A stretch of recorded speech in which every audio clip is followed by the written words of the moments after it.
مزيكا فام، الإذاعة الأولى في تونس.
Bonsoir, mon nom est Yann Thébault, je travaille au bureau régional de Dubaï pour Jaguar Land Rover et donc je couvre la partie Afrique du Nord plus quelques autres pays placés dans le Golfe pour le développement réseau, les ventes, le marketing.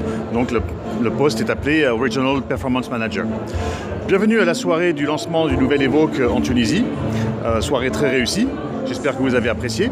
Et donc si on veut parler un petit peu de la voiture, de voir comment elle diffère de l'ancien modèle, il faut savoir qu'au niveau de son architecture, pour donner un exemple, il n'y a que les charnières de porte qui ont été conservées. Tout le reste est nouveau. Donc si on a l'impression que c'est une évolution, non, c'est vraiment une révolution de cette automobile. Si on veut parler de certaines caractéristiques particulières, je voudrais mettre en avant le Clear Side View. Le Clear Side View est vraiment une nouveauté. Ça permet, au niveau du rétroviseur, de voir ce qui se passe derrière la voiture malgré les obstacles, les objets qui pourraient être encombrants à l'intérieur de la voiture ou des passagers. Comment ça fonctionne? Il y a des caméras qui sont placées sur le toit, qui filment donc l'arrière et qui retransmettent l'image dans le rétroviseur. Donc quand on l'actionne, quoi qu'il soit à l'intérieur de la voiture, ça ne va pas gêner la vision de ce qui se passe derrière. On a appliqué une technologie similaire vers l'avant de la voiture. Donc les caméras sont situées sous la voiture et filment ce qui se passe à l'avant. Quand on arrive près d'un obstacle, que ce soit un obstacle urbain ou un obstacle en tout terrain, le conducteur va voir sur sa console centrale ce qui se passe sous la voiture et va avoir une impression de regarder à travers le capot moteur, à travers le compartiment moteur et de voir exactement où se situent les roues et va pouvoir donc guider la voiture pour éviter les obstacles. Ce sont vraiment deux nouveautés sur l'Evoque. Au niveau motorisation, il y a donc une partie de motorisation diesel et une partie de motorisation essence. C'est le moteur 2 litres Ingenium qui est déjà utilisé par la marque dans d'autres modèles. Cependant, pour la première fois, il va être agrémenté d'une solution hybride.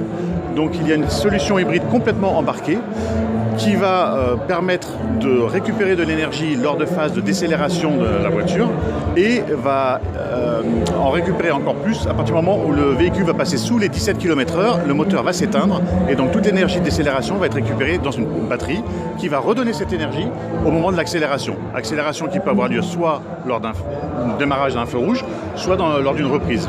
Ça va permettre d'avoir donc un surcroît de puissance sur une courte durée, une diminution des émissions et une diminution de la consommation d'essence. Donc une nouveauté. Si on regarde maintenant le style, c'est quand même une voiture qui est superbe. Tout le monde le reconnaît, tout le monde admet que c'est une voiture qui a un design incroyable. C'est vraiment le mélange et la symbiose et la synthèse de l'Evoque ancienne et du Velar. Comment les différencier? Si on regarde le profil de la voiture, on va retrouver les arches de roues qui sont élargies, la ceinture de caisse qui est haute, la surface vitrée qui est réduite et la ligne du toit qui est tombante et fuyante. C'est très caractéristique de l'Evoque.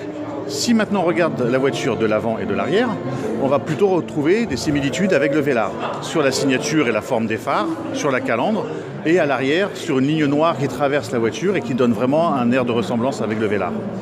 Donc on a vraiment la symbiose des deux véhicules. Si on parle maintenant d'autres évolutions technologiques, un effort particulier a été porté sur le confort de la voiture, il y a vraiment un gain notable. L'insonorisation, elle est plus silencieuse, et la qualité des suspensions. Donc avec ça, on a une tenue de route. Si on compare avec d'autres marques comme Jaguar directement ou les allemandes, on ne veut pas avoir nécessairement une tenue de route très sportive, on veut plutôt avoir une tenue de route basée sur le confort. Le confort et l'assurance d'être en contrôle de la voiture. Toute la technologie a été axée sur ce biais-là. Et donc, Range Rover étant très connu pour ses capacités 4x4, on retrouve ça aussi en conduite tout-terrain. Il faut savoir que dans son segment, le Range Rover Evoque a les meilleures capacités 4x4 donc par rapport à la concurrence. Et on a adopté pour cela le Terrain Response 2, qui était avant sur les véhicules de la gamme mais plus grand. Et donc on a mis pour la première fois pour l'Evoque également. Encore une nouveauté technologique.